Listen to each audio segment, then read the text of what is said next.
Ribs break అయ్యే chance rib cage కింద heart ఉంటుంది. 10th క్లాస్లో ఉంది కదా సబ్జెక్ట్, హార్ట్ ఎక్కడ ఉంటుంది, లంగ్స్ ఎక్కడ ఉంటాయి, ఎక్కడ ప్లేస్మెంట్ ఎక్కడ అనేది తెలుసు కదా.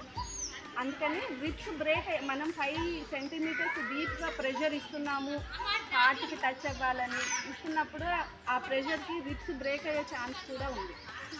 బ్రేక్ అయినా మనిషి బ్రతికితే అక్కడ మనకి యూజ్ అవుతుంది. తర్వాత ఆ రిప్స్ని ఏదో ఒక రకంగా మనము అతికించుకోవచ్చు, సర్జరీ చేయించుకోవచ్చు.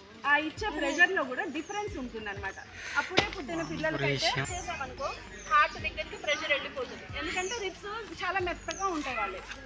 అది ఇప్పుడు మీరు అనుకో, మీకు అంటారు ఇప్పుడు మాకున్నంత గట్టిగా మీ రిప్స్ కూడా ఫామ్ అయ్యి ఉండవు.